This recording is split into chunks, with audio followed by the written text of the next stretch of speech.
My husband, Asian, and I, American, welcomed our firstborn 4 weeks ago. The baby is healthy, thank God, but I'm exhausted, haven't fixed my hair, barely able to shower and cannot sleep. My husband's family had been pressuring us to visit to meet the baby. I tried to hold them off as much as I could, but yesterday, I was surprised to find them standing on the porch. Turns out hubby invited them for dinner. I was embarrassed and felt like I wasn't ready for visitors, judgmental ones at that, cause the house was a mess, y'all. Anyways, my husband sat with them while I fed my son, then later I asked my husband if we should order takeout for dinner. He said no, because his parents would find this rude and unwelcoming. He suggested that I go inside the kitchen and prepare something, anything long as it's homemade. I said fine, then went and made some mac and cheese. The reason I prepared this meal is because of how easy it is. Once I served the family, my husband's mom looked at me and was appalled. I noticed something was wrong. She asked if I really found it appropriate to serve her and the family mac and cheese. I asked why not, and she went on a rant about how disrespectful this was and that I clearly have no experience in what is right and wrong when it comes to hosting. I said, excuse me? Who said I signed up to host an expected visit from them? And she took it as in I didn't want them there. Her husband said they were just there to finally see the baby that I kept them from seeing for an entire month. That's a whole month of his life they missed out on. We had an argument and they decided to go home. My husband said that deciding to serve his family mac and cheese was more offensive than serving them nothing at all. I told him I was too exhausted to cook their traditional feasts, that I was forced to learn from his mom. He took offense and said that I was being mean and disrespectful towards not only his family but his culture. I went inside the bedroom to stay with my son. My husband stayed on the phone with his family for an hour, then kept giving me the cold shoulder, and refused to eat what I cook in support of his family. I understand how some guests might find it offensive, especially his family, but I was just trying to make a quick homemade meal like my husband wanted. I am a 25 years old female, my girlfriend, Molly, female 27 years old. For the last 6 months started with a joke that I've already made clear that I don't like. It consists of her saying no quickly to anything I ask. I know it sounds silly, but I ask her to get a glass of water for me. She says no, and after 1 minute, I'm almost getting up. She says she's joking and gets some water. I ask her to wash the dishes. She says no. I say I love you. She says no. I ask her to take her clothes. She says no. Everything is joking, and after 30s/1 minute, she does it, but she is addicted to doing it. I've already made it clear several times that I don't like it, even more so in I love you. She's the only person I can say that. So it's special to me. And there are things that are serious, and I need her to answer seriously. And if she says no to everything jokingly, I can't tell when she's saying a real no. It's already happened. I keep saying this is boring and I don't like it. She stops doing it and goes back to doing it after a week. After a brief discussion, because she played this prank in front of our friends, me asking, love, can you get me some medicine? And she, with no kidding, she stopped doing it for 1 month. Yesterday, we welcomed my parents, in-laws, and our 2 best friends to our house. Everyone knew that I was going to propose to her, and I called them, because we always plan this proposal with our loved ones attending, participating in this special day. I asked her to marry me, and she said a quick no, and I was so grumpy /panic /upset. Everyone looking in shock, for 30s for her to laugh and say she was joking, finally saying yes. I was so embarrassed and disappointed. I put the ring box back in and said I'd take it out to cool off. I didn't even let her say anything. She kept texting me, no answering calls, saying it was just a joke and that I knew she always did that. She said that I left a difficult situation in the house because it was very clear that I had given up on propose, and did in front of my parents and in-laws. She stressed that I was making the situation uncomfortable because of a silly joke. Well, I slept in a hotel and I'm still in it. My parents supported me, but my in-laws calling me for giving up on proposing, disproportionately humiliating their daughter. I just really think there's time for jokes, and that moment wasn't clearly. She knew I didn't like it and decided to do it anyway.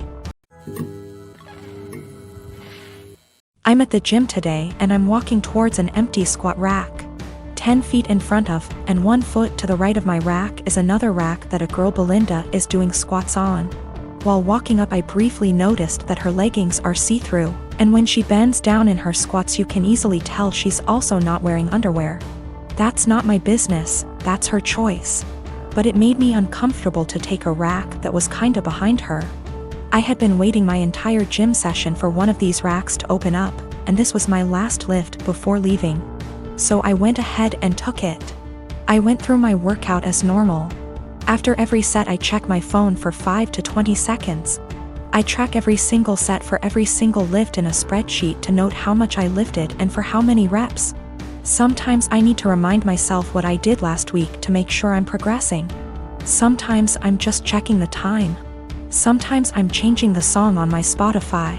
Tonight specifically, there was a very important basketball game being played, so I wanted to keep up with the score. So I use my phone a lot at the gym. I finished my 3rd set when Belinda turns around and walks up to me, with her phone up yelling, "What the are you doing?"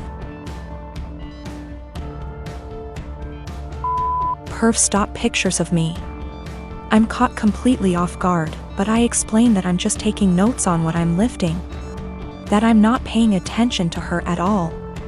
She's being extra loud so other people are looking at me, plus she's recording me, and she demands I go through my pics /vids to show her what I was recording, and I delete the ones I took of her. I try to again explain I didn't record anything of her at all. She's yelling that if I have nothing to hide I should have no problem showing her, so I insist on going to gym management. Once at the front we both explain our stories. She's still recording.